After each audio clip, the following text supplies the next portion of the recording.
Assalamualaikum warahmatullahi wabarakatuh. Bismillahirrahmanirrahim. Salatu wassalamu ala Rasulillah Muhammad.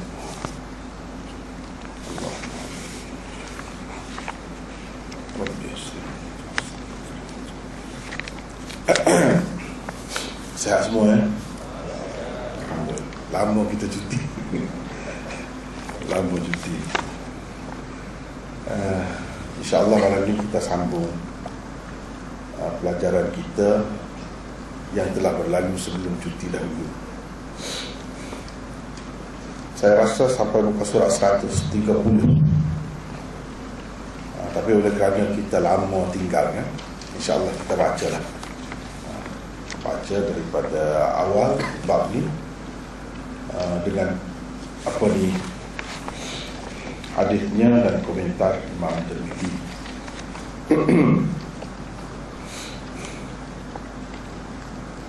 Bab ma jaa fil istitar 'inda al-hajah. وبه قال حدثنا قتيبة بن سعيد قال حدثنا عبد السلام ابن حرب الملائي عن الأعمش عن أنس قال كان النبي صلى الله عليه وسلم إذا أراد الحاجة لم يرفع ثوبه حتى يدنو من الأرض. قال أبو عيسى هكذا روى محمد بن ربيعة عن الأعمش عن أنس هذا الحديث. وروى وكيع وأبو يحيى الحماني عن الأعمش قال ابن عمر كان النبي صلى الله عليه وسلم إذا أراد الحاجة لم يرفع ثوبه حتى يدنو من الأرض. وكلا الحديثين مرسل. ويقال لم يسمع الأعمش من أنس ولا من أحد من أصحاب النبي صلى الله عليه وسلم. وقد نظر إلى أنس بن مالك قال رأيته يصلي فذكر عنه حكاية في الصلاة. والأعمش اسمه سليمان بن مهران أبو محمد الكاهلي وهو مولى لهم. قال الأعمش كان أبي حميلا فورثه مسروق. Tengok terjemahannya. Ini bab ke-10, bab bersembunyi ketika membuang air. Imam Tirmidzi dengan sanadnya meriwayatkan daripada Al-A'mash daripada Anas, katanya apabila Nabi SAW hendak membuang air, yakni hendak duduk membuang air, baginda tidak akan mengangkat kainnya sebelum hampir, maksud hampir itu hampir punggungnya dengan bumi, yaitu tempat membuang air. Abu Isa berkata, demikianlah hadis ini diriwayatkan oleh Muhammad bin Rabi'ah daripada Al-A'mash daripada Anas. Waki' dan Abu Yahya Al-Himmani telah meriwayatkan daripada Al-A'mash, katanya Ibnu Umar ada berkata, apabila Nabi SAW hendak duduk membuang air, baginda tidak akan mengangkat kainnya sebelum hampir, yakni punggungnya dengan bumi, tempat membuang air. Kedua-dua hadis ini mursal, kerana dikatakan bahawa Al-A'mash tidak pernah mendengar sesuatu daripada Anas bin Malik dan juga daripada mana-mana sahabat Nabi SAW. Al-A'mash hanya pernah melihat Anas bin Malik. Al-A'mash berkata, saya pernah melihat Anas bersembahyang. Lalu beliau menyebutkan cerita tentang sembahyang Anas. Kemudian kita bersambung ke muka surat 130. Nama sebenar Al-A'mash ialah Sulaiman bin Mihran Abu Muhammad Al-Kahili. Dia adalah maula mereka. Bapanya Mihran adalah maula Bani Kahil. Kata Al-A'mash,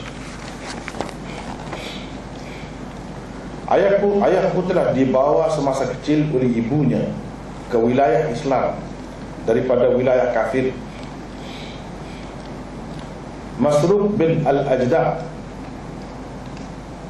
maksudnya setelah nenek saya meninggal dunia, telah menghukumkan bahawa Mihran boleh menerima pusaka daripada ibunya. Itulah semua yang kita baca tadi dengan terjemahannya. Kemudian perbincangan di peringkat awal itu sudah banyak dah kita bincang. Kita yang belum bincang laginya ialah pada muka surat 130 dan nota 162. Nota 162. Kenapa beliau dipanggil A'mash? Nama dia bukan A'mash sebenarnya. Nama sebenarnya ialah Sulaiman bin Mihran. Itu telah kita bincangkan dalam perbincangan yang lalu. Malam ni sebagai sambungan kepada komentar Tirmizi tentang A'mash, dia kata wal A'mash ismuhu Sulaiman bin Mihran Abu Muhammad Al-Kahili wa huwa maulan lahum, dan seterusnya. Bapanya Abu Muhammad Al-Kahili. Maksudnya A'mash itu lakab dia. Sulaiman nama betul dia. Abu Muhammad itu kunyahnya. Al-Kahili itu adalah nisbahnya. Nisbah. Dia adalah maula mereka. Jadi maula Bani Kahil. Abu Muhammad Al-Kahili wa huwa maulan lah. Maula kepada mereka, kepada Bani Kahil. Bapanya Mihran adalah maula Bani Kahil. Jadi yang sebenarnya maula Bani Kahil bukan dia sendiri, tapi bapa dia Mihran itu. Tapi dalam penggunaan orang Arab ni, walaupun dia itu sendiri bukan maula, kadang-kadang dikatakan dia itu maula. Padahal maula pada Banu Kahil, sehingga dia itu dinisbahkan dengan Banu Kahil ialah ayah dia, bapa dia, bukan dia itu sendiri. Itu yang kita nak tengok ya. Tengok nota 162. Nampak ringkas begitu ya, tapi Imam Tirmizi memberi sangat banyak ilmu kepada kita, khususnya berhubung dengan apa-apa yang ada kaitan dengan seseorang perawi. Kadang-kadang ia disebut sebagai lakab, kadang-kadang disebut kunyah, kadang-kadang disebut dalam bentuk nisbah begini. Apa maksud dia? Kadang-kadang mengelirukan, dia kata maula kepada mereka, padahal dia itu sendiri bukan maula. Itu yang kita dapat daripada perbincangan ini. Di sini Imam Tirmizi bermaksud menyatakan sebab kenapa A'mash dinisbahkan tu, kita kata dikaitkan dengan Al-Kahili. Dan kenapa beliau dikatakan maula mereka? Adakah A'mash pernah menjadi hamba Banu Kahil dan kemudiannya mereka telah memerdekakannya? Untuk itu Tirmizi menukilkan kata-kata A'mash sendiri, bahawa ayahnya Mihran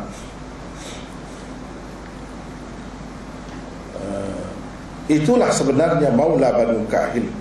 Banu Kahil adalah satu kabilah Arab yang masyhur. Mihran, ayah Al-A'mash, dikatakan Al-Kahili. Dia bermula daripada situ, daripada ayah dia, lalu diwarisi oleh dia nisbah tu. Bukan kerana beliau dari keturunan Banu Kahil, itu pun bukan kerana keturunan, bukan kerana keturunan Banu Kahil ayah dia tu pun, tetapi kerana beliau pernah menjadi hamba kepada seseorang dari kalangan Banu Kahil, dan mereka kemudiannya memerdekakannya. Kahil kiranya merupakan salah seorang nenek moyang puak ini, Banu Kahil, anak-anak Kahil. Jadi anak-anak kahil. Tidak semestinya kahil itu ayah kepada yang dikatakan anak-anak itu, tidak. Ini tradisi Arab. Boleh jadi nenek moyang. Dikatakan banu ni, banu kahil. Jadi kahil itu boleh jadi bapak kepada banu itu, boleh jadi datuk, boleh jadi datuk yang keberapa entah. Boleh jadi semua.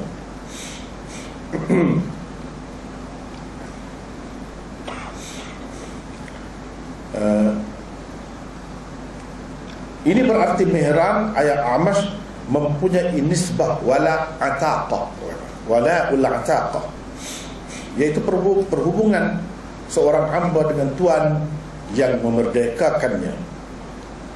Itu wala ataqah dengan Banu Kahil. Sesetengah ulama pula berpendapat Mihran bukan maula dengan arti ia pernah menjadi hamba kepada salah seorang Banu Kahil, tetapi ia terlibat dalam wala muala atau wala'ul hilf dengan Banu Kahil.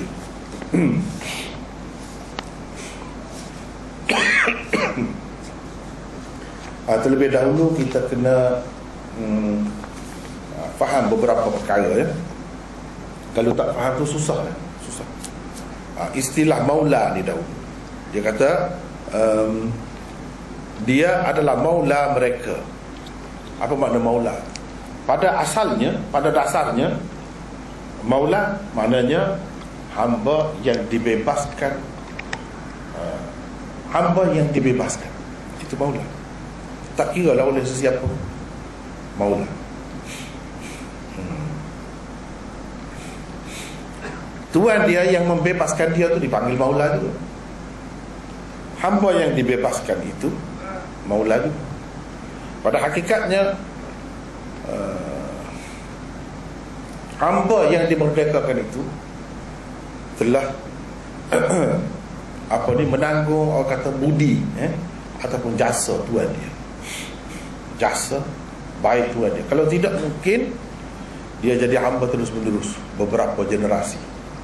Dengan sebab tuan dia tu merdekakan dia, maka keturunan dia seterusnya merdeka. Itulah ceritanya dalam sistem perhambaan yang wujud zaman dahulu. Jadi beberapa keturunan pun tak kira lah, jadi hamba. Tapi dengan sebab ihsan ataupun budi baik seseorang, dia memerdekakan hamba, maka hamba tu jadi merdeka sampai bila-bila. Kemudian tak ambil kira lah dari segi macam mana nak jadi hamba tu. Kalau zaman jahiliah tu banyaklah puncanya. Dalam Islam hanya terima satu sahaja, walaupun dalam keadaan sistem jahiliah tu berleluasa. Hanyalah iaitu daripada hasil tawanan perang. Itu saja yang diterima. Kemudian daripada mereka tu keturunan-keturunannya itu diterimalah. Itu diterima.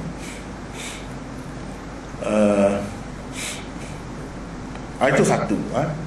Makna asalnya begitulah, makna asal. Tapi kadang-kadang maula tidak semestinya dia tu hamba yang dimerdekakan. Macam kita baca tadi, ada setengah-setengah ulama kata dia bapa dia tu Mihran tidak pernah jadi hamba pun, tidak dimerdekakan oleh sesiapa, cuma dia terikat dalam wala muala atau wala'ul hilf dengan Banu Kahil. Jadi dia dan keturunan dia dinisbahkan dengan Al-Kahili, itu saja. Jadi ada dua pendapat lah. Tapi pendapat yang lebih kuat, memang dia tu jadi hamba. Ayah dia tu, bapa dia tu jadi hamba kepada Banu Kahil. Jadi Banu Kahil, Kahil itulah dia ambilnya, Al-Kahili tadi, Abu Muhammad Al-Kahili. Al-Kahili itu Banu Kahil itulah, tapi dibuat Banu tu sebab Banu tu anak-anak kepada Kahil itulah, nisbah kepada Kahil itu. Macam mana pula sebab kita ni tak dapat tidak bila kita baca hadis ni, kita akan menghadapi budaya tamadun Arab. Jadi kita kena faham itu tu dengan sebaik-baiknya. Kalau tidak, tak faham kitab ni, tak faham. Itu sebab saya cuba bahagikan walak, kita bahagi kepada berapa pula. Sebab kalau tidak, tak faham.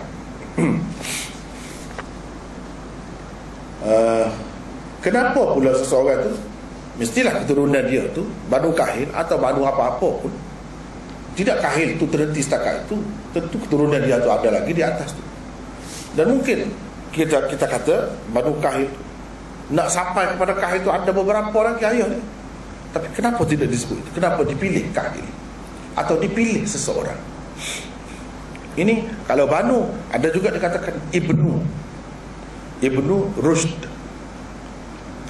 Padahal Rushd itu bukan ayah dia, bukan datuk dia. Datuk yang keberapa tu atas. Asy-Syafi'i, Muhammad bin Idris Asy-Syafi'i. Syafi'i itu datuk dia. Yang di atas tu bukan datuk yang pertama dah. Muhammad bin Idris. Tengok nisbah tu kenapa dia kaitkan dengan orang yang tertentu. Itu yang perlu kita tahu.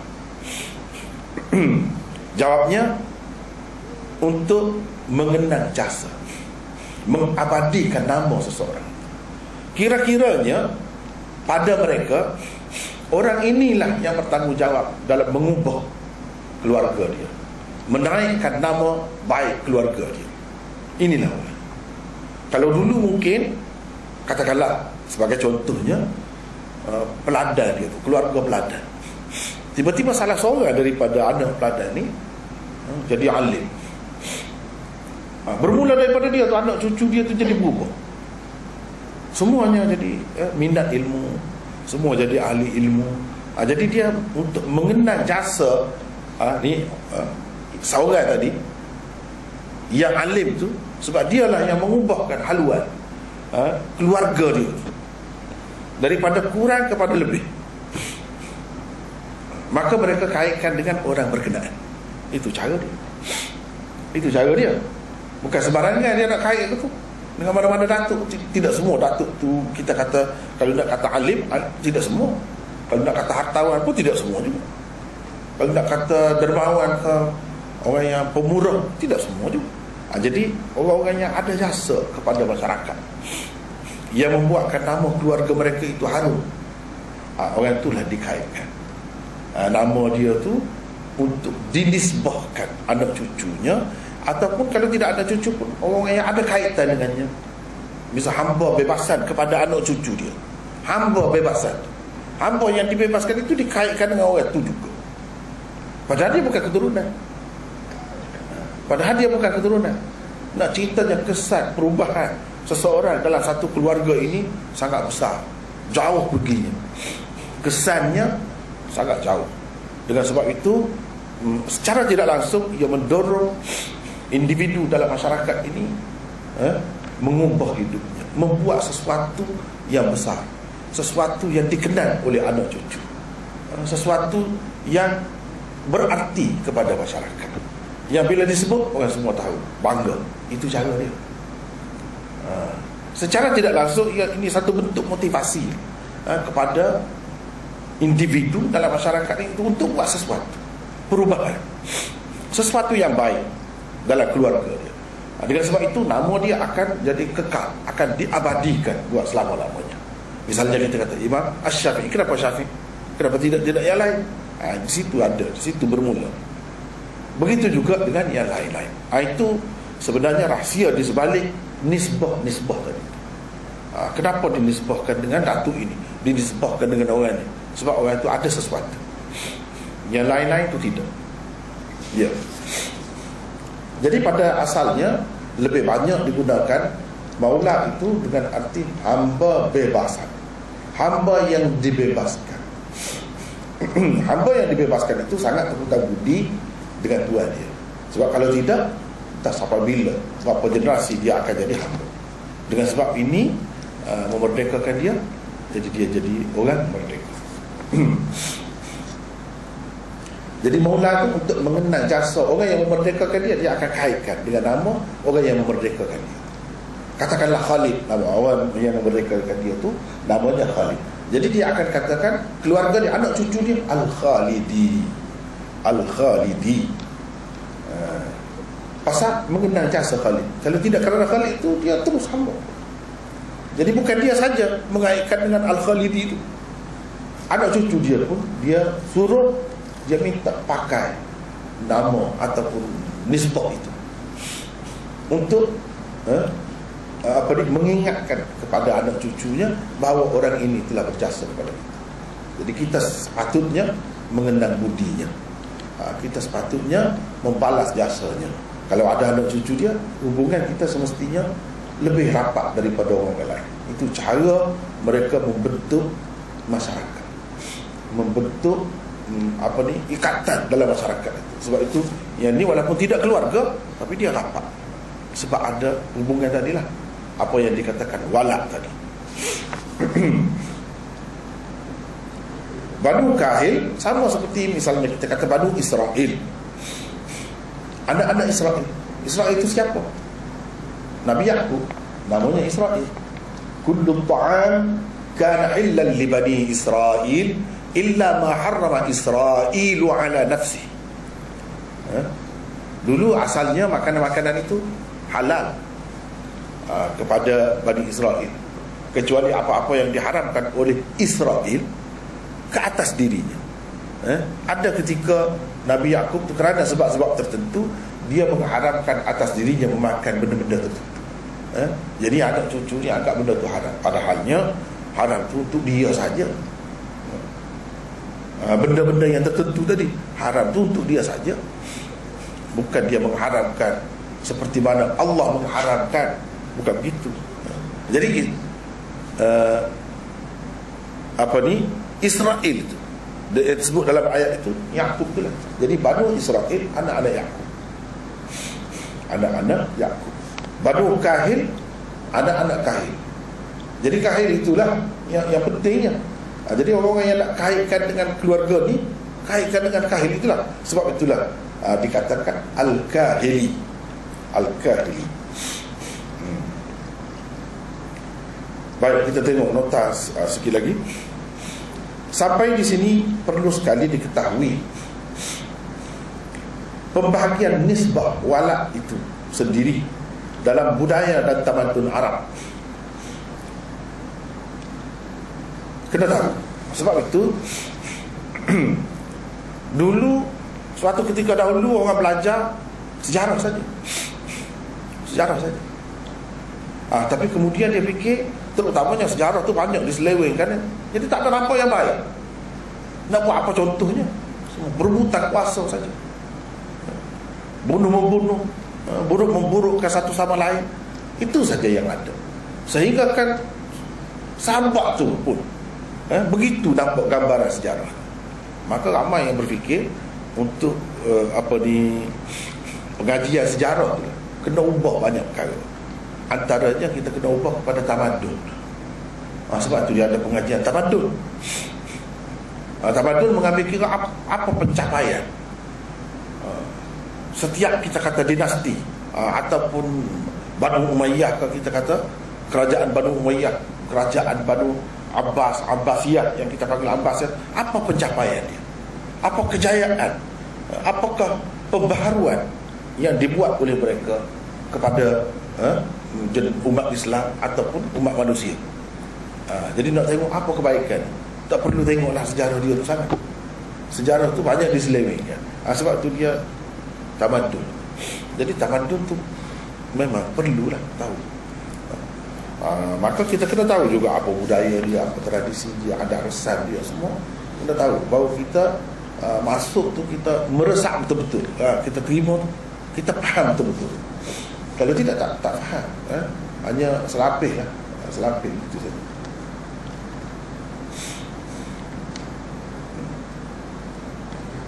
Walak terbahagi kepada beberapa bahagian. Satu, walak nasab. Wala'un nasab orang panggil. Walak nasab ialah perhubungan seseorang dengan keturunan, bangsa atau kaum tertentu. Seperti Al-Uthmani, ada orang di belakang dia nama Al-Uthmani di belakang. Maksud dianya keturunan Sayyidina Uthman. Maksud dia adalah keturunan Sayyidina Uthman. Al-Malayuwi, misalnya orang Melayu berketurunan Melayu, itulah Al-Malayuwi. Kalau sama-sama kita ni tak berapa ketara sangat penggunaan itu kalau kita pergi duduk dalam masyarakat lain. Jadi untuk membezakan antara kita dengan orang lain, mungkin namanya sama-sama Muhammad misalnya, tapi itu Muhammad Al-Misri, itu Muhammad Al-Hindi misalnya, itu Muhammad Al-Malayuwi. Jadi kaitkan dengan keturunan. Itu pun walak juga. Orang panggil walak nasab.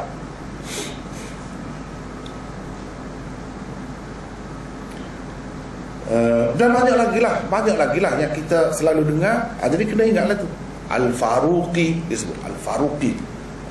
Ada salah seorang cendekiawan Islam dahulu yang kena bunuh di Amerika tu, nama Ismail Al-Faruqi. Al-Faruqi apa? Mana dikaitkan dia dengan Sayyidina Umar. Faruq, Al-Faruq, itu gelaran Sayyidina Umar. Ada juga yang kata Al-Umari, ada juga. Macam-macam ada. Ini dikaitkan dengan keturunan. Tapi kita kena ingat satu perkara, dalam nisbah ni boleh jadi keturunan sungguh, boleh jadi tidak, macam tadi. Hanya maula al-ataqah, berdasarkan hubungan itu, kerana dia jadi hamba bebasan kepada mana-mana keturunan, individu daripada keturunan Sayyidina Uthman itu, jadi hamba tu bebasan. Dan keturunan dia dikatakan Al-Uthmani juga. Itu kena ingat. Ramai orang tertipu, dia ingat anak cucu Sayyidina Uthman tu, padahal tidak. Al-Alawi misalnya, anak cucu Ali. Betul kan anak cucu Ali? Atau hanya dari segi tadi nisbah? Ramai yang keliru di sini. Dia ingat bila kata Alawi memang anak cucu Ali. Tidak mesti begitu. Kena kaji dulu, kena tengok dulu. Betul ke tidak? Sebab itu dalam Islam ni dia ada satu ilmu al-ansab, ilmu keturunan. Dia ada kitab-kitab tertentu nak tahu betul ke tidak keturunan. Takut-takut dia kata dia ada keturunan orang ni, pada orang tu tak ada keturunan, habis keturunan dia setakat itu. Kita boleh tahu ada dalam kitab-kitab tu. Itu sebab betul-betul tak anak daripada anak yang mana. Boleh jadi tidak, boleh jadi itu hanya wala ataqah, wala ul-id atas satu, atau wala mualak sahaja. Keluarga dia tu berbai'ah dengan keluarga Sayyidina Uthman dan berjanji setia untuk sama-sama membela, tolong-menolong satu sama lain, maka dia katakan Uthman. Boleh jadi juga begitu. Jadi itu kena pasti betul-betul, kena pasti betul-betul. Kadang-kadang orang yang berasa bangga dia tu kerana dia kononnya orang kemudian kata dia tu keturunan itu, padahal dia sendiri pun tak tahu apa ceritanya. Nisbah dia sendiri tu tak tahu apa ceritanya nisbah yang orang panggil walak, macam-macam kemungkinan. Kalau betul, ya. Kalau betul, tak apalah. Kalau betul, kalau tidak betul, kena ingat, jangan mendakwa tak terpasang, jadi dosa besar.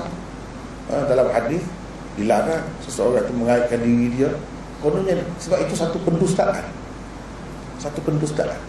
Kalau dia percaya dia keturunan, padahal dia bukan keturunan, macam tadilah, kerana dia maula apa, kerana dia apa, itu satu pendustaan. Lebih baiknya kita kembali kepada asal, semuanya anak cucu Adam, anak Nabi semua, keturunan atau baka Nabi semua, selesai situ. Itu tentu. Yang lain tak ada jaminan. Tak ada jaminan.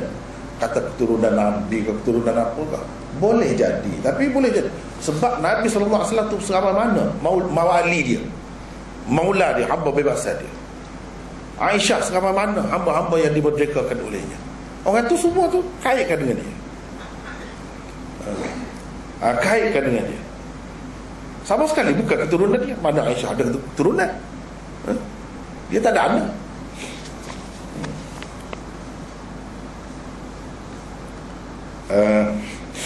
Yang kedua, wala'ul ataqah atau wala' al-'itq. Wala' ataqah atau wala' al-'itq ialah perhubungan seseorang hamba dengan tuan yang memerdekakannya. Hamba yang dimerdekakan dipanggil maula bagi orang yang memerdekakannya. Ini orang panggil wala' ataqah. Sekarang ni tak ada, sebab tak ada hamba. Tapi zaman dahulu banyaklah wala' ataqah ni.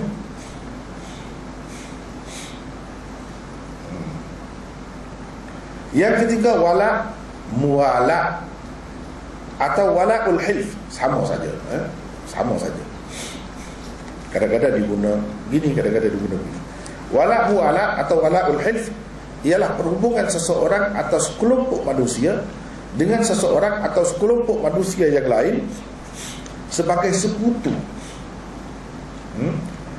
yang saling mempertahankan kepentingan satu sama lain daripada pencerobohan pihak musuh. Dia ada pula janji setia antara satu kumpulan dengan satu kumpulan yang lain, antara satu orang dengan seorang yang lain. Hubungan itu bukan sekadar sahabat, lebih daripada itu. Masing-masing menjaga kepentingan sekutu dia. Sampai sekarang ni lah sekutu Amerika misalnya. Misalnya kita kata sekutu lagi. Itu orang panggil wala' muwala', wala'ul hilf, sekutu Amerika. Jadi bila sekutu Amerika, takkanlah bila dia perang tak bagi peluang dia nak guna lapangan terbang ke ataupun laut dia ke.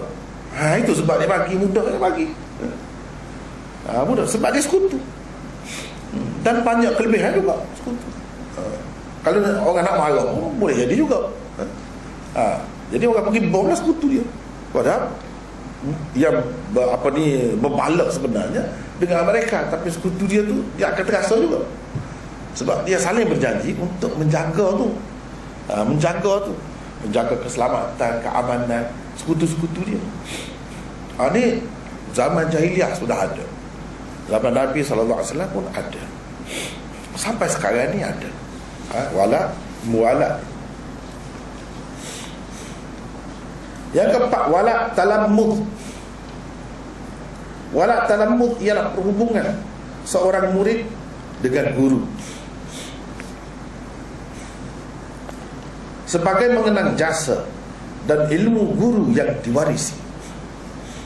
Nama guru yang paling utama diabadikan dalam bentuk nisbah selepas nama murid dan nama bapanya.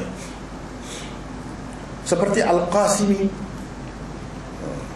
di belakang nama seseorang lepasan Darul Ulum Deoban. Semua Al-Qasimi. Dia nak pakai tak mau pakai tu je. Dia tak pakai pun boleh. Ia adalah nisbah kepada Maulana Muhammad Qasim An-Nalutwi, pengasas Darul Ulum Deoban, India. Sebab itu kalau kita tengok ni orang ni sebut Al-Qasimi di belakang ni, maknanya dia daripada silsilah tu. Silsilah Qasimi tu dikaitkan dengan pengasas dia, pengasas Darul Ulum Deoban. Ada kalanya kata Deobandi, ada kalanya tidak. Al-Qasimi, mengenang jasa dia. Kalau tidak kerana dia, tak ada semua. Semua yang ramai-ramai kemudian tu tak ada. Jadi berjuta-juta lah, ramai lah.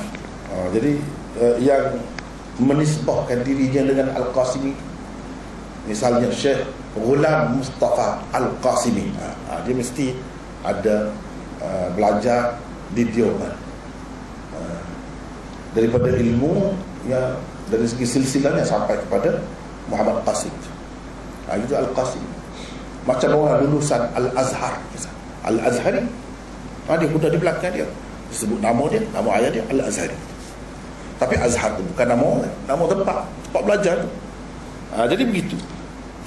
Ikut mana-mana pun ini dia berkait dengan belajar, pembelajaran, kaitan belajar, kerana jadi murid di situ, kerana jadi murid orang ni, maka dinisbahkan kepada dia atau dinisbahkan kepada tempat itu.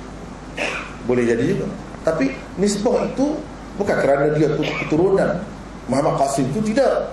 Kerana dia ada menumpang ilmu Muhammad Qasim itu. Walaupun tidak secara langsung, sudah banyak lapis, sudah banyak generasi lah, tapi dipercayai jasa dia. Jadi disebut dia, kalau nak sebut semua ramai sangat, sebutlah yang paling utama. Gitu.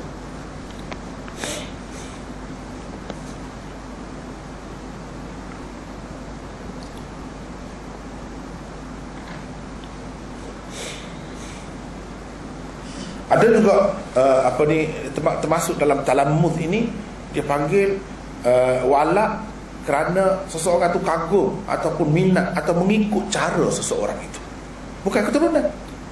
Misalnya disebut orang ni nama dia, nama ayah dia atau nama dia saja kadang-kadang, lepas tu disebut An-Nu'mani, bukan dia keturunan Nu'man. Imam Abu Hanifah tidak, tetapi dia kagum sangat dan banyak kehidupan dia mengubah kehidupan dia.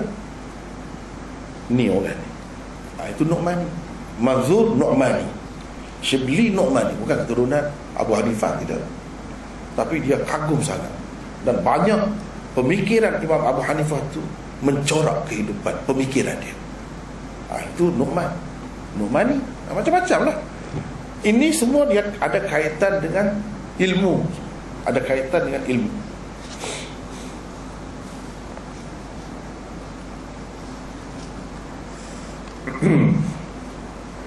Yang kelima, wala istishab. Wala istishab ialah panggilan kepada seseorang yang zahirnya menunjukkan seolah-olahnya ia terlibat dengan pekerjaan tertentu, padahal tidak. Ia sebenarnya hanya bergaul mesra atau berada dalam kumpulan orang yang terlibat dengan pekerjaan itu sahaja. Seperti Khalid Al-Hadza, ini salah seorang perawi, kita selalu berjumpa perawi Khalid Al-Hadza. Beliau dikatakan Al-Hadza, mana zahir makna dianya tukang kasut, bukan kerana terlibat dengan pekerjaan tukang kasut. Dia bukan tukang kasut pun, bukan, tetapi kerana mesra dan mempunyai hubungan baik dengan mereka, dengan kumpulan tukang kasut. Jadi dia dipanggil Al-Hadza. Kita ingat ke dia ni memang pekerjaan dia tu baiki kasut? Rupanya tidak. Tidak, kerana dia ada hubungan baik dengan kumpulan itu, dengan tukang kasut itu saja dipanggil Al-Hadza. Jadi benda-benda macam ni kadang-kadang dia orang Arab dia bangga sebenarnya. Misalnya sebut ni nama patut As-Sabuni, sabun lah, sabun. Boleh jadi keturunan dia tu salah seorang daripada nenek moyang dia tu kerjanya buat sabun atau jual sabun, dia bangga. Bukan macam orang kita alhamdulillah sekarang ni sudah berubah dah juga. Tapi satu ketika dulu dia tak panggil bekerja kalau tak makan gaji. Makan gaji tu baru bekerja. Buat apa sekarang ni? Dia duduk menyakor tu, tanda macam-macam, ubi tu ubi ni nak. Tak ada kerja kata dia. Tak ada kerja tu mana dia tak makan gaji tu, itu mana tak ada kerja. Padahal dia penuh tanah dia menanam. Tak ada kerja. Pasal apa kita rasa hina buat kerja tu, itu tak betul. Orang Arab dia tanam tidak gitu.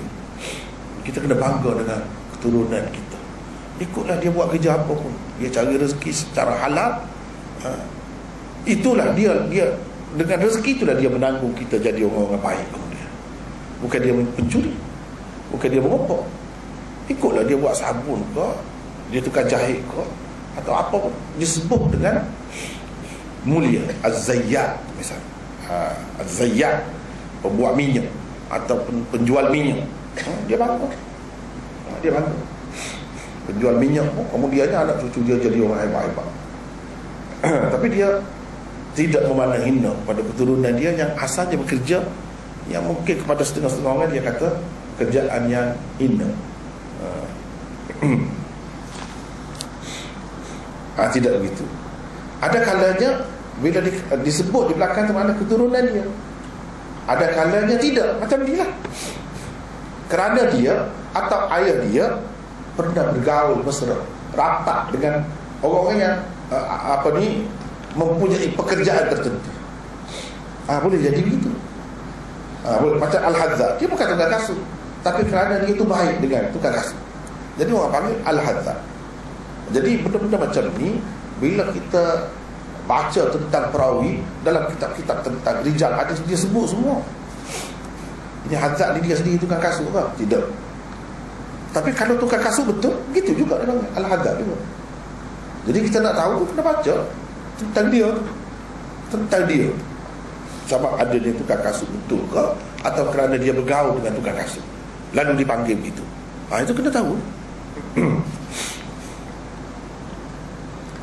Yang keenam, wala Islam.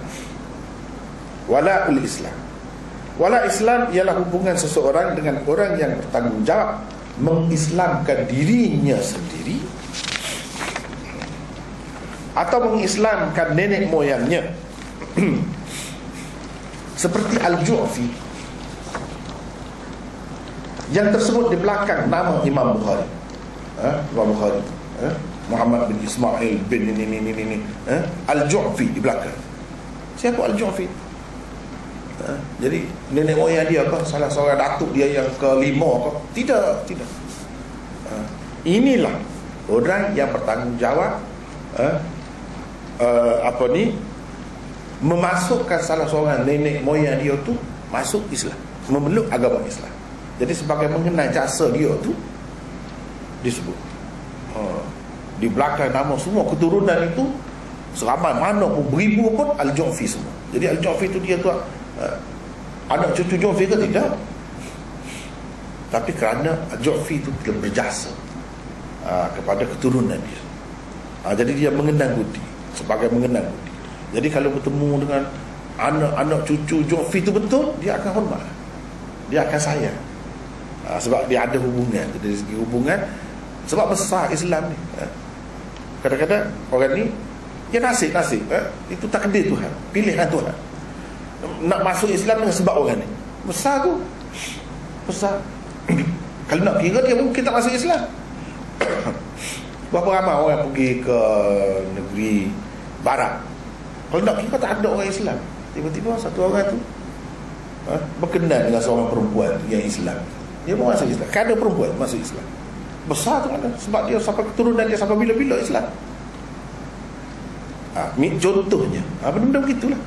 Jadi dalam budaya ni, tamadun Arab ni, dia cuba menanam tu rasa mengenal budi di dalam jiwa orang kemudian terhadap orang dahulu. Tak kira lah dia jasa memerdekakan ke, itu jadi wala ataqah, jasa dalam mengislamkannya ke, itu pun jasa besar yang patut dikenal. Ia adalah orang yang bertanggungjawab mengislamkan salah seorang leluhur Imam Bukhari. Sebagai mengenang jasanya, namanya diabadikan selepas nama-nama orang daripada keturunan yang sama. Daripada 6 jenis wala. Jadi tadi ada 6 jenis wala.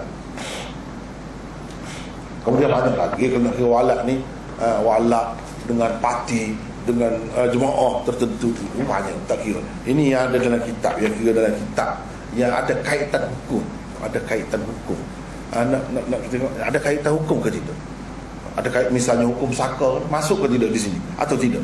Dari sudut tu dalam kitab-kitab disebut 6 ni lah. 6. Daripada 6 jenis wala yang tersebut itu, 3 sahaja daripadanya yang melibatkan hukum pesaka, mempesakai antara satu sama lain. 3 sahaja daripada ini dia melibatkan hukum saka. Jadi kita kena tahulah. Kita kena tahu. Pertama, wala itu seseorang dimerdekakan oleh orang lain. Dia ada hubungan wala itu. Dia ada hubungan pesaka itu. Ada hubungan pesaka. Dia adalah, bukan dalam semua keadaan juga, keadaan-keadaan tertentu. Dalam kes seorang tuan hamba yang memerdekakan hambanya, lalu si hamba meninggal dunia dalam keadaan tiada siapa pun yang berhak mempesakainya, maka tuannya lah yang akan menerima pesaka daripadanya. Begitu. Sebab kadang-kadang kan satu orang tu dia daripada negeri lain, negeri kafir, mari ke negeri Islam, masuk Islam dengan sebab satu orang. Dia duduk situ, tiba-tiba mati. Dia ada harta. Jadi macam mana? Harta dia tu dapat kepada tuan dia ke tidak? Ini benda. Inilah yang dikatakan oleh Rasulullah sallallahu alaihi wasallam, al-wala'u liman a'taqa. Wala hanya kepunyaan atau hak orang yang memerdekakan. Di zaman jahiliah dulu, dia tak mahu merdeka hamba dia. Dia nak jual, nak dapat duit. Bila begitu, tapi walaknya dia nak. Walak dia nak tu maksudnya kalau hamba tu mati, dia nak saka. Nabi tak bagi. Itulah yang berlaku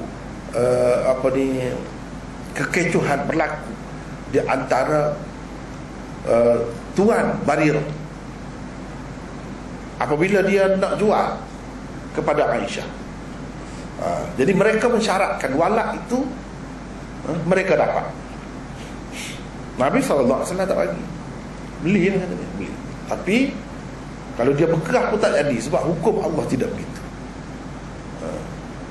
Al-wala'u liman a'taqa. Dalam setengah-setengah riwayat dia kata innamal wala'u liman a'taqa. Jadi Aisyah rusing jugalah, sebab kalau dia beli dan dia merdeka, kenapa pula yang jual tu dapat walaknya? Mana kalau hamba dia mati, dia dapat pusaka, kenapa? Apa kelebihan dia? Apa jasa dia? Yang berjasa betul-betul yang memerdekakan itu. Percuma, tak ada duit, tak dapat duit apa pun, barulah patut dia dapat sesuatu. Ni yang jual, dia sudah dapat duit dah, tiba-tiba dia nak. Nabi kata tidak ada. Itu kalau berlaku di zaman jahiliah pun dialah, tapi itu cara yang tak betul. Kamu beli, kamu merdeka, lepas tu kalau dia berkerah macam mana pun dia tak boleh. Hukum sudah ada, undang-undang sudah ada, iaitu al-wala liman a'taqa. Ini dia ada. Sebab apa? Dia ada kelebihan. Dia memerdekakan dulu tak ada duit langsung, tak dapat duit langsung. Sekarang ni kalau si hamba tu dia berkahwin, dia ada anak, maknanya ada lah orang yang terima pusaka dia, itu cerita lain. Ni kalau tak ada, katakanlah kalau dia ada, dia masuk Islam, kemudian mak dia pula masuk Islam, dia pun kahwin, dia dapat anak, dapat cucu, itu lain cerita lah. Dia sudah ada dah orang-orang yang pewaris-pewaris dia tu. Tapi dalam keadaan dia berseorangan, dalam keadaan berseorangan. Sebab dari segi ajaran Islamnya, bila seseorang itu memerdekakan seseorang hamba, dia kena ingat dialah yang paling rapat dengan hamba itu. Macam anda hamba, apa-apa keperluannya, apa-apa masalahnya, dialah yang kena tampil ke hadapan sebelum orang lain untuk menyelesaikan masalahnya. Itu cara Islam ajar. Jadi patutlah kalau hamba tu mati, dia dapat. Sebab kalau semasa hidup dia lah yang bersusahnya, dia yang bersusah payahnya. Wala adalah kepunyaan orang yang memerdekakan. Kedua, wala muwala atau wala hilf. Ini juga ada kaitan sakit. Apabila terjalin hubungan di antara dua orang, maka terdapat perbezaan pendapat di antara mazhab Syafi'i dan Hanafi. Ni zaman Nabi dulu ada wala muwala, wala hilf. Mana sahabat Ansar dipersaudarakan dengan sahabat Muhajirin. Di peringkat awalnya kalau mana-mana tu mati, dia boleh terima pusaka di peringkat awal. Kemudian tak dapat. Bila turun ayat miras, jadi yang itu tu untuk sementara, sudah tidak dipakai lagi. Mengikut setengah-setengah ulama yang kata tak pakai lagi, masuk itu. Yang adanya mengikut yang disebut dalam Quran lah, siapa yang berhak, waris-waris. Tetapi Imam Abu Hanifah kata tidak masuk, tetap terpakai sampai bila-bila. Ini ada perbezaan pendapat. Maknanya bagi Syafi'i tak ada pesaka dalam kes macam ni. Kalau dia mati meninggalkan harta benda, hartanya pergi kepada Baitul Mal. Tapi Imam Abu Hanifah kata tidak. Ni orang ni, sekutu dia, sekutu dia dapat.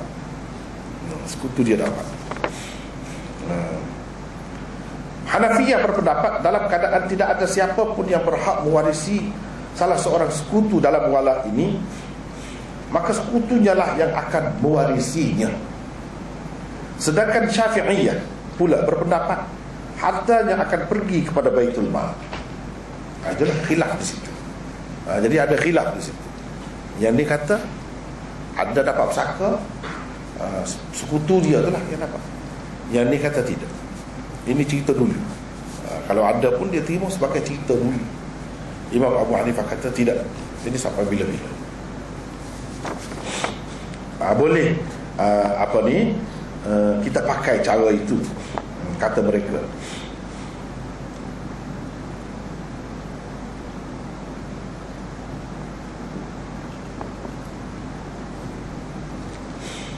Ketiga, wala Islam.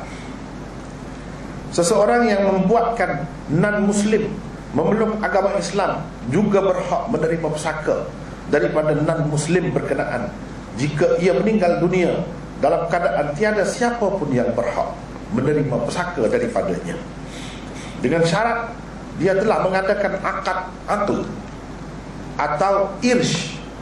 Dia telah mengadakan akad aql atau akad irsh, akdul irsh orang panggil. Itu syarat. Kalau tak ada ni tak berlaku. Tak berlaku. Ada hak menerima pusaka, iaitu perjanjian akan saling bersedia membayar ganti rugi atau perampasan sekiranya berlaku jenayah daripada salah seorang mereka. Kalau saya katakanlah hukum Islam berjalan, hukum Islam tak berjalan, tak tampaklah. Dia ada pembunuhan dengan sengaja, ada semi sengaja, ada tersalah. Yang tersalah kena bayar dia, semi sengaja kena bayar dia. Siapa nak bayar? Kalau sengaja kena bayar juga. Jadi bayar, siapa bayar? Dia ada hukumnya. Kalau kesalahan tu kita buat sendiri, kita sendiri. Tak boleh, sekutu kita tak boleh, kita sendiri kena bayar. Tapi kalau semi sengaja atau tersalah, boleh orang lain. Orang-orang ni lah yang boleh membantu kita untuk menyelesaikan pembayaran. Itu dari segi hukumnya. Jadi dengan ada perjanjian itu, ada perjanjian akad aql dan irsh. Irsh itu pembayaran ganti rugi lah. Dengan orang yang telah membuatkannya memeluk agama Islam itu, kalau sekadar dia hanya memerdekakan, lepas tu tidak ada akad ini, maka tak ada hak lagi. Tapi kalau ada akad ini, dia ada hak. Sebab apa? Semasa hidup, kalau orang ni melakukan jenayah, dia kena bayar. Dalam setengah-setengah kes itu, dia kena bayar. Begitu juga di pihak yang satu lagi sama.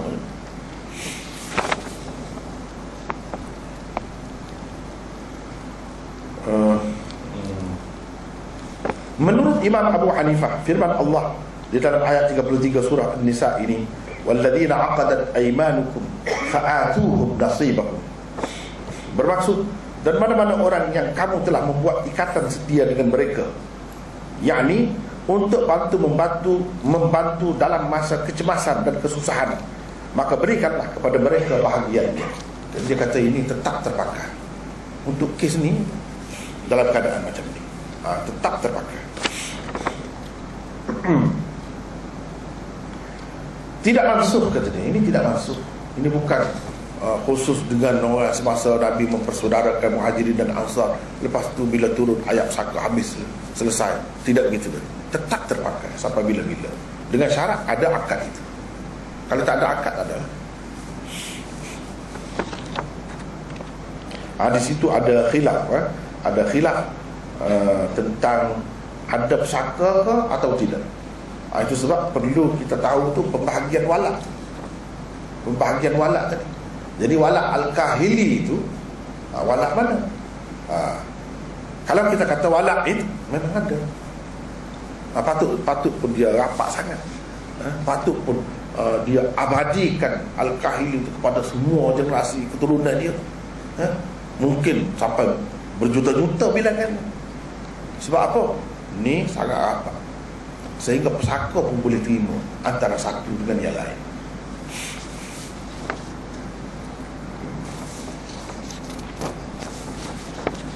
Baiklah. Mana ia bagi beliau adalah berkenaan dengan orang-orang yang terikat dalam jalinan akad mualat yang diharuskan hak menerima pesaka dengan sebab adanya ikatan perjanjian ini adalah suatu yang sabit di sisi kebanyakan sahabat Rasulullah sallallahu alaihi wasallam. Ramai sahabat terima benda ni. Terima. Boleh. Cuba kita bayangkan orang masuk Islam, yang masuk Islam, kalau yang tak masuk Islam pun macam tu boleh juga. Walak-walak sekutu tadi. Bayar, cuba kita bayangkan orang daripada luar negara, mari dia seorang-seorang saja, bukan ada siapa, lalu dia buat akad macam tu, macam saudara, macam keluarga jadi hubungannya. Kalau dia kesusahan, orang ni yang bertanggungjawab. Kalau dia ada melakukan sesuatu jenayah yang kena bayar ganti rugi, maka orang ni juga bertanggungjawab. Kerajaan akan meminta orang-orang ni, orang-orang ni yang dipanggil aqilah. Dalam istilah kita fiqh dipanggil aqilah. Akal ni aqilah. Jadi yang ni kena aqilah, dia kena bayar, bukan dia sendiri. Aqilah yang ni dia sendiri kena bayar. Misalnya dia ada perbezaan pula. Jadi ini sebenarnya menanam rasa tanggungjawab, walaupun bukan keluarga, di mana dia nak jaga. Kalau orang tu nak jadi jahat, dia marah lah. Ni cari pasal ni, aku kena, nanti kena bayar, nanti susah nanti. Dia marah. Jadi orang tu tak jadi nak buat jahat lah. Itu cara ikatan tu masyarakat. Macam mana nak membendung seseorang tu daripada melakukan kejahatan, jadi melakukan jenayah. Bila ada keluarga yang aman, masing-masing akan sekat dia. Dan bila kena bayar, mereka akan marah. Sebab kamu macam ni, nama dah jadi buruk keluarga, kemudian kena bayar pula, kita kena bayar. Bila ada begitu kan, dia akan saling menjaga satu sama lain. Tidak kata masing-masing terbiar ikut masing-masing begitu. Itu dari segi hikmah undang-undang Islam tu. Kenapa dia buat peraturan begini-begini, dia ada yang berkaitan dengan aqilah, ada yang berkaitan dengan diri sendiri. Yang tu kita kena tahu. Ni dipanggil aqilah lah ni. Aqilah.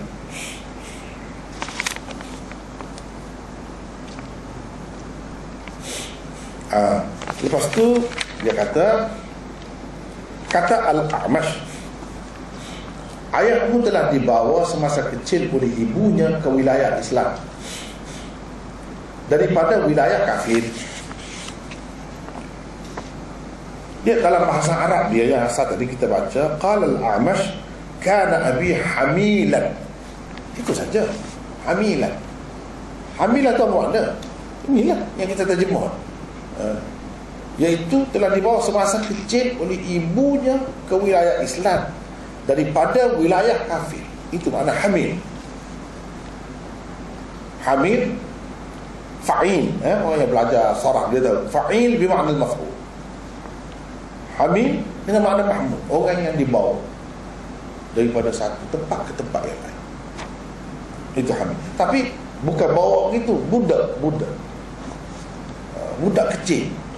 Bukan orang sudah tua tu tidak panggil hamil, sebab tak kena dukung pun. Hamil-hamil ni yang kena dukung lah, kena dukung, kena pikul kita kata. Kalau yang tua dia boleh berjalan sendiri, itu tidak hamil apa kan? Sebab tu di bawah semasa kecil, itu dikatakan hamil. Bukan hamil. Itu hamil tu yang mengandung tu lain pula.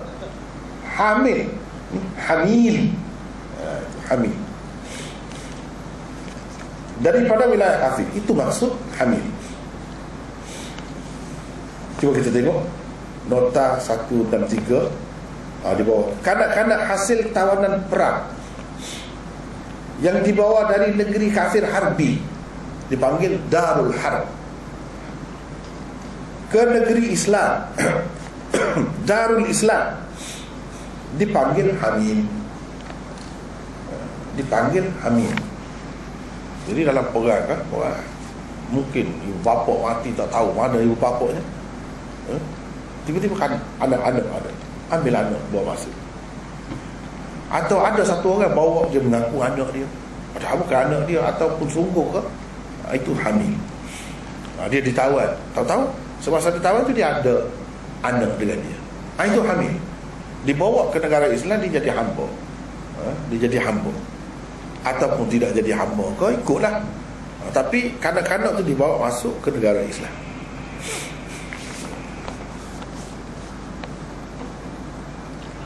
Sama ada sebagai tawanan, ia dibawa seorang diri bersama ibunya atau bersama orang-orang lain, tak kira lah. Asal daripada negara bukan Islam, tempat perang tadi, dibawa ke negara Islam.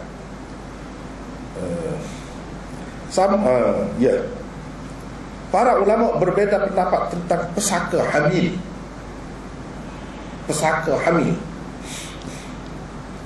bentuk masalahnya juga berbeza-beza sebagai berikut.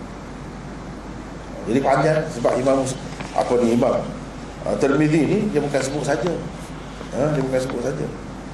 Dia sebut ayah Amash kata ayah saya ni hamil. Mana ayah dia tu semasa kecil yang dibawa daripada negeri bukan Islam pada negeri Islam setelah berlakunya perang. Fawarrathahu Masruq. Dibawa oleh siapa? Mak ayah dia lah. Yang ni nenek dia lah. Nenek dia. Orang tu mengaku mak kepada ayah dia. Nenek dia lah. Bawa masuk. Bila mati mak dia tu, Masruq, seorang alim besar pada ketika tu, dia kata anak tu berhak mendapat pesaka daripada si ibu yang mengaku ibu tu. Begitu ceritanya.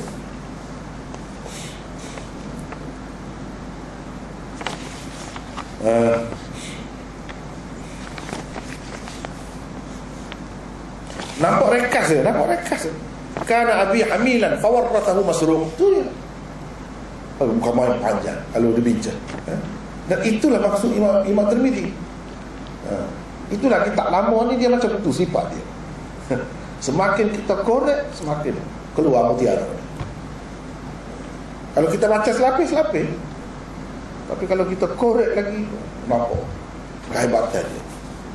Sebab orang-orang ni juga dia ada kaitan juga dalam periwayatan hadis ini. Macam Masruq siapa ni, orang yang masyhur dalam meriwayatkan hadis. Bahkan Masruq itu adalah seorang yang sangat rapat dengan Sayyidatina Aisyah. Sangat rapat. Dia anggap sebagai salah seorang muridnya yang istimewa. Murid Aisyah yang istimewa.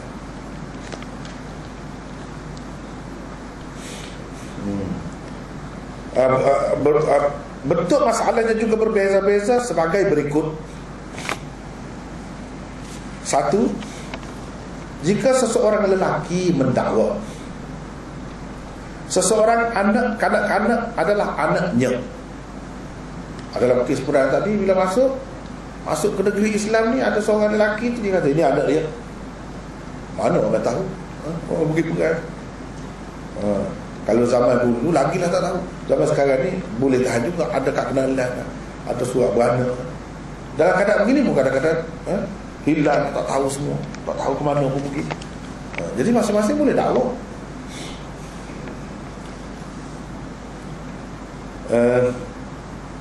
Dakwaannya akan diterima apabila ada 4 syarat berikut. Kalau lelaki bawa seorang kanak-kanak,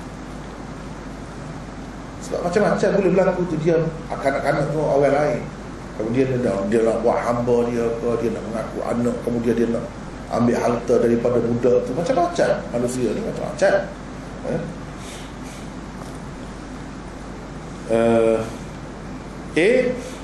Kanak-kanak itu bukan hamba sesiapa pun.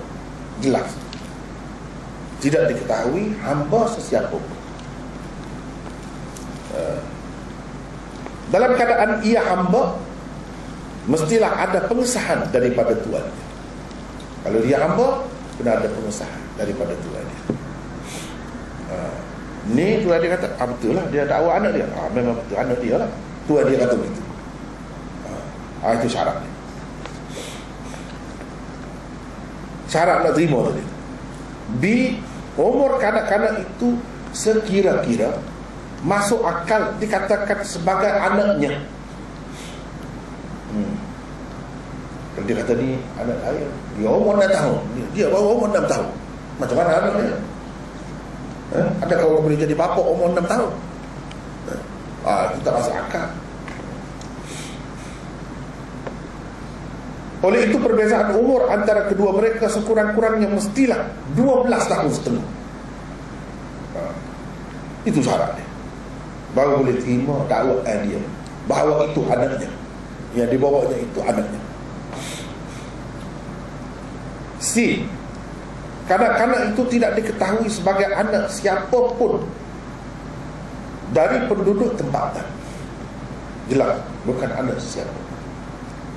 D. Kanak-kanak itu sendiri membenarkan dakwaannya. Kalau budak itu sudah boleh bercakap, dia kata betul, ini ayah dia, dipanggil ayah. Itu bukti-bukti semua. Dalam keadaan cukup keempat-empat syarat ini, kanak-kanak berkenaan akan dianggap sebagai anak pendakwa.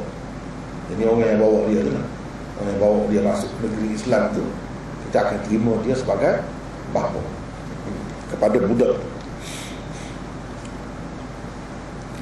Ia akan berfungsi bersama-sama anak-anak pendakwa yang lain dalam mempesakai dia. Jadi kalau orang tu sudah ada anak, orang maklum ada anak, ni yang didakwa, baru dakwa ni sebagai anak dia, dia sama berfungsi dengan anak-anak dia yang lain. Kalau dia mati, dapat pesaka. Dapat pesaka.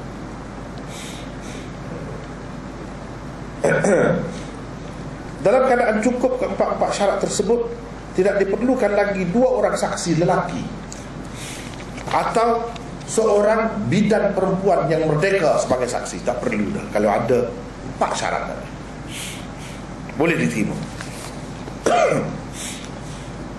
Pengakuan seperti ini dipanggil di dalam, kalau dalam kitab fiqh dia ada bab iqrar, ada bab dakwa, macam-macam, ada bab dakwaan, bab pengakuan, macam-macam. Ni iqrar bin nasab ala nafsih. Dalam istilahnya dipanggil begitu. Pengakuan bahawa kanak-kanak tertentu adalah anak keturunannya sendiri. Itu makna iqrar bin nasab ala nafsi.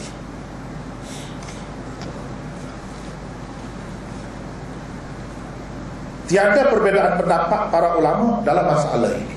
Dalam masalah ini tak ada apa. Sebab bila dia mengaku, dia yang menanggung. Dia yang menanggung. Apa-apa dia yang menanggung. Dia yang bertanggungjawab. Kalau dia mati, budak itu dapat pesaka. Dia yang rugi. Dia tak dapat apa dari budak-budak tu. Budak tu tak ada apa pun. Macam kita sekarang lah, sistem bank ke apa ke, pusat-pusat keuangan. Kalau yang nak bagi tu, nak masuk dalam akaun kita, dia tak soal siapa. Nak bawa keluar, tu baru soal. Sebab siapa nak bagi, saya saja. Dia nak bagi tu memang sekarang jadi nak bagi lah, ikut kamu lah. Kalau kamu nak rugi, tak perlu soal kamu siapa. Nak masuk lah dalam kamu. Mudah. Kalau dalam bab itu mudah. Tapi bab keluar tak boleh. Ini orang kena pasti dengan kebenaran tu dia kata tidak atau tidak. Begitu juga di sini. Bila dia mengaku tu makna dia menanggung. Bukan ada apa-apa untung kepada dia. Rugi adalah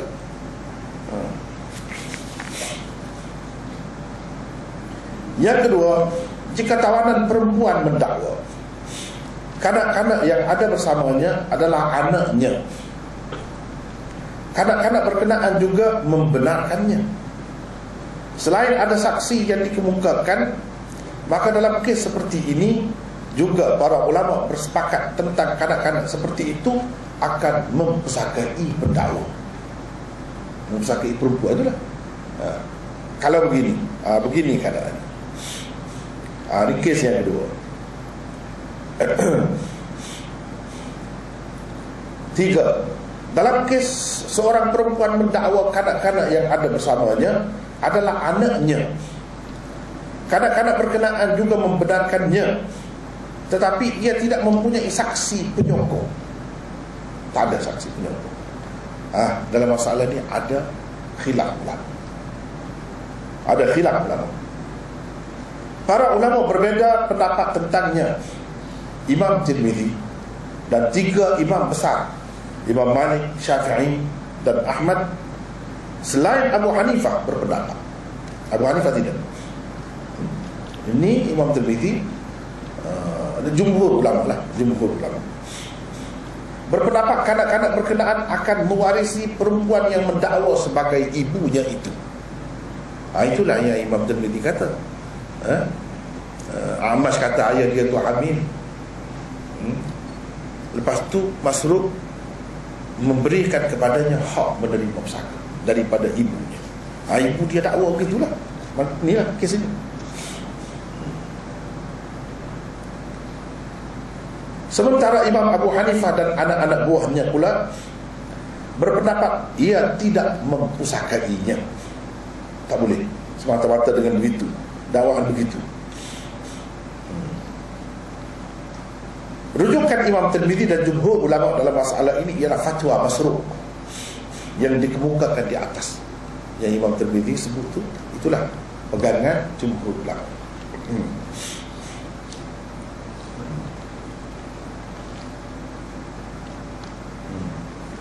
Empat, dalam kes iqrar bin nasab alal ghaib,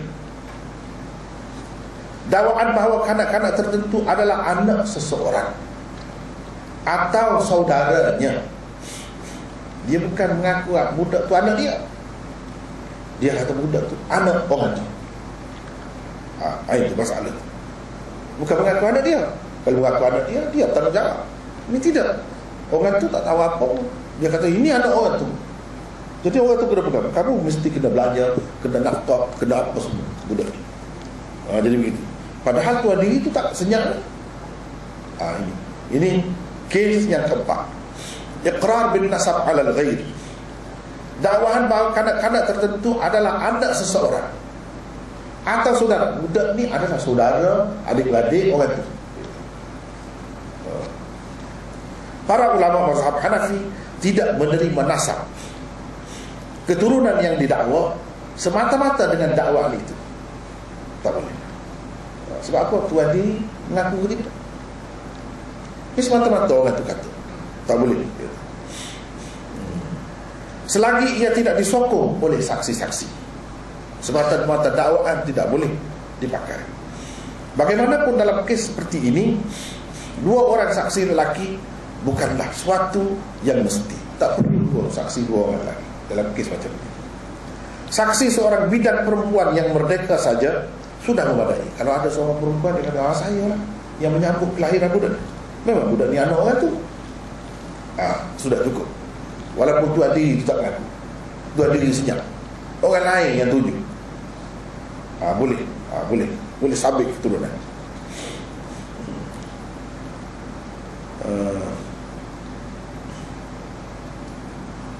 Ini pada masa dulu dia tak ada DNA, tak ada ujian itu, ujian ini nak mengesah keturunan apa semua tu. Inilah cara dia. Inilah cara. Tapi sudah cukup kemas dibuat oleh ulama-ulama fiqh tu, cukup kemas teliti. Masing-masing tu nak jaga tu jangan sampai hak seseorang itu dirampas oleh orang lain. Seseorang tu tiba-tiba tanpa dikehendakinya dibebani dengan sesuatu bebanan yang bukan sepatutnya dia menanggungnya. Itu semua dia sudah jaga. Baik, kalau dalam keadaan zaman sekarang ni ada DNA pun, jadi benda tu nak dikira sebagai muktamad ke tidak? Itu masih khilaf lagi di kalangan ulama, masih khilaf lagi.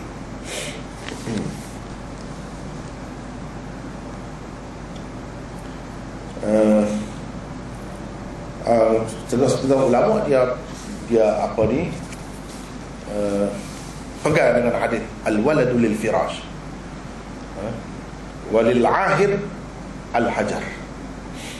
Anak itu kepunyaan tuan punya tilam. Anak adalah kepunyaan tuan punya tilam. Orang yang berzina tidak mendapat selain batu. Nabi kata hanya mendapat batu. Kenapa semua orang yang berzina ni kena rejam ke? Tidak, bukan masalah rejam di sini. Itu dari segi penggunaan bahasa Arab, sempulan bahasa Arab dapat batu pun ada sia-sia. Boleh makan ke batu? Makanlah, anda tahu. Tak boleh, sia-sia saja. Kalau dia dakwa pun hakim tidak akan menyembelihi dia. Dia kira ini yang sahnya mana? Ni bapa dia. Lahir di rumah. Kalau ada orang berzina, dia kata bukan anak dia, anak saya berzina dengan isteri dia. Tidak dipakai, tak boleh pakai. Kena pakai tuan punya tilang. Tuan punya tilang, ini orang yang beranak, ini isteri orang ni. Jadi anak dia. Ini zaman dulu. Ketika tak boleh kita nak cek dengan macam-macam cara seperti sekarang ni, DNA apa semua, itulah cara dia. Dan itu cara mungkin betul balik yang mendakwa ni, mungkin begitu, tapi tak pakai. Tak pakai. Jadi kalau tidak anak dia, anak suami isteri itu betul pun, dia kira sah itu. Kalau pesaka pun dia kira sah, tak kira dunia. Hakikat sebenarnya Allah SWT yang tahu. Besok di akhirat nanti tahulah yang sebenar. Dalam dunia begitu. Tapi kalau sekarang ni banyak kemudahan, itu semua menjadi bukti juga tu. Menjadi bukti juga. Jadi pendapat itulah yang sepatutnya kita guna juga. Jangan abaikan langsung. Nak pakai cara itu saja. Cumanya dari segi terima nasihat mungkin boleh. Cuma dari segi nak hukum, jadi berzina nak hukum, tak boleh. Dengan ujian, kita kata DNA itu semata-mata tak boleh. Sebab hukum hudud ni dia berat. Hukum hudud, bila ada sedikit saja syubhat, mesti dihindari daripada dilaksanakan hukum had. Dari segi lain mungkin boleh lah. Boleh kita pergi lagi. Banyaklah perbincangan yang di situ, khilaf yang berlaku di antara ulama banyak di situ.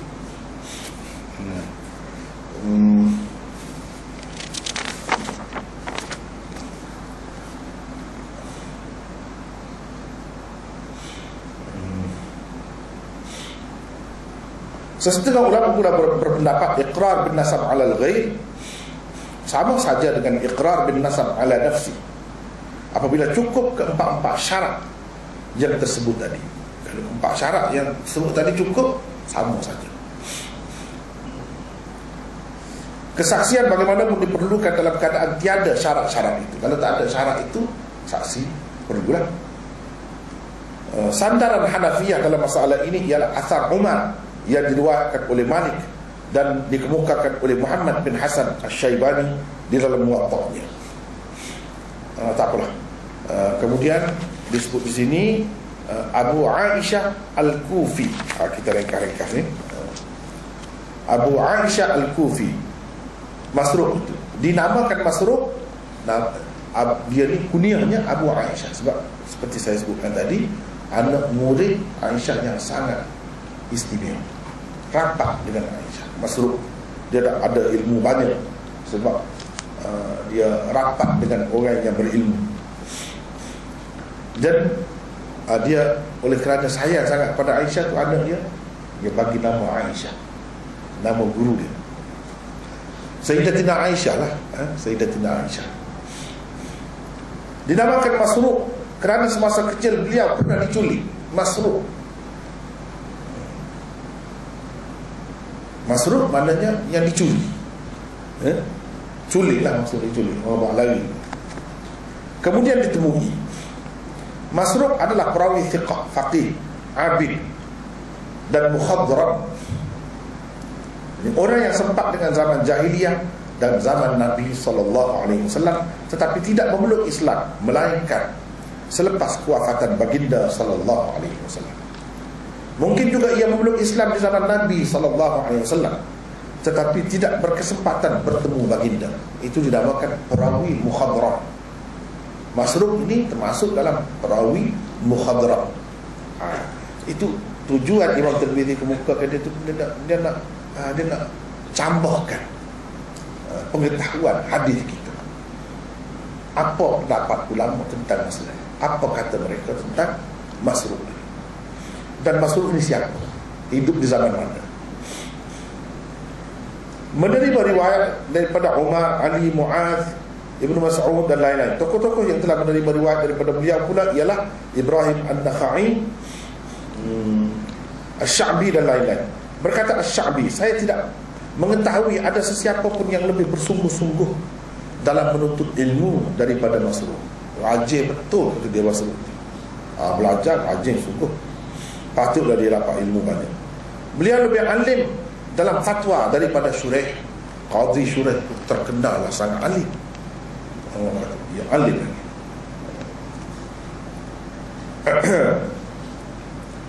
Syuraih selalu meminta pandangannya. Beliau pula tidak memerlukan Syuraih. Jadi mana hebatlah macam. Nama ayah Masruq Al-Ajda' telah ditukar oleh Sayyidina Umar. Al-Ajda' maknanya orang yang rompong. Rompong tak ada hidung. Bodoh lah. Jadi orang zaman dulu macam-macam. Pelik-pelik nama dia. Suruh anak dia berani, dia umur nama Perang. Dia suruh berani, umur nama Asad. Hafiz Al-Asad. Fahad. Itu semua rimau, singa semua. Jadi dia umur nama. Ada juga yang dia bagi nama tu nama hudu. Macam-macam lah kepercayaan dongeng, macam-macam. Macam orang Afrika kan, orang apa ni, jakun Afrika. Dia toreh-toreh muka dia. Semua ada toreh, bukan. Dia kata kalau toreh macam tu, hantu takut. Jadi lebih hudu pada hantu. Jadi hantu lagi. Ini kalau kita letak nama hudu, mana hudu? Tak ada orang nak. Begitu. Macam-macam lah. Jadi tidak, apabila tidak berpandukan ajaran Islam, jadi macam tu lah.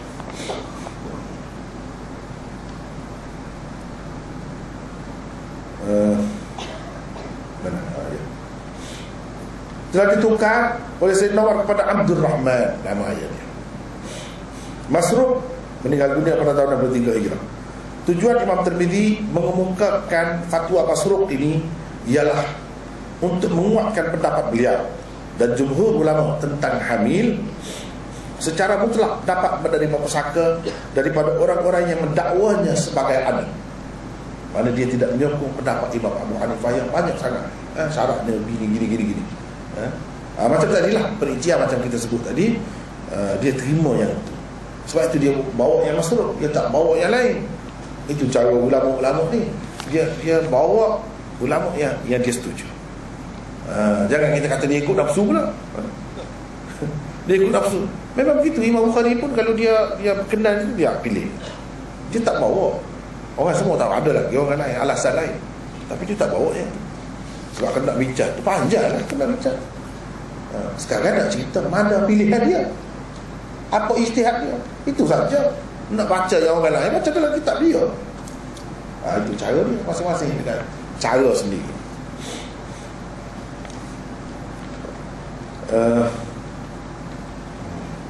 Tidak sebagaimana biasa selepas mengemukakan hadis. Ini panjang lagi ni. Asalnya panjang lagi ni. Ingatkan nak habis lah. Kita kena berhenti setakat tu. Ada lagi ni. Setakat tu lah dulu untuk malam ni. Tujuan Imam Tirmidzi mengemukakan fatwa Masruq. Kita berhenti setakat tu. Wallahu a'lam.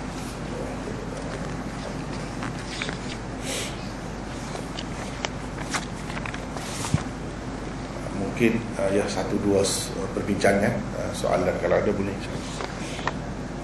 Masa kita dah lewat. Tadi sampai pun lewat. Ya. Ada apa-apa kemuskilan?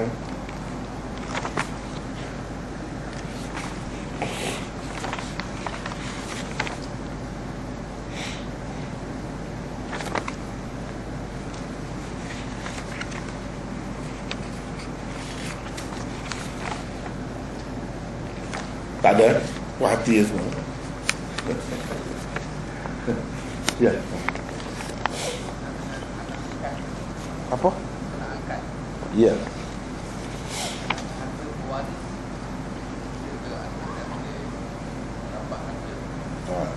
Anak angkat lain, anak angkat tak boleh. Ad'iyah dipanggil anak angkat itu ad'iyah, dia tak termasuk dalam hamil ni, cerita lain.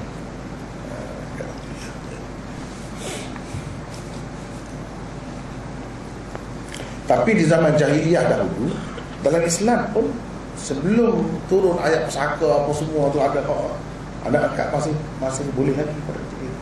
Tapi itu sudah ditinggalkan. Sekarang ni tak boleh.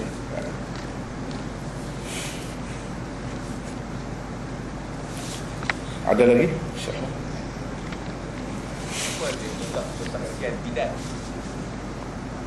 Persaksian bidan. Bidan yang adil, yang merdeka, apa semua. Sebab dia lebih tahu. Kalau lelaki ni dia bidan, mungkin bidan tu lelaki, tapi umumnya bidan tu perempuan. Kalau bidan tu lelaki pula lagi boleh. Bidan tu perempuan sebab dia tengok sendiri ni anak dia. Sebab tu boleh diterima. Sebab tu boleh diterima. Tapi kalau jumhur ulama, dia kata bila didakwa begitu, cukuplah. Kemudian 4 syarat tadi ada, cukup. Tak perlu dah kepada saksi-saksi ni. Imam Abu Hanifah kata perlu. Itu saja. Sebab dia sendiri yang tengok kan, anak tu keluar daripada sesiapa. Jadi pengakuan dia tu kira-kiranya meyakinkan. Apa ni, sokongan dia. Ya. Setakat tu lah itu. Malam ni. Ya. Allah.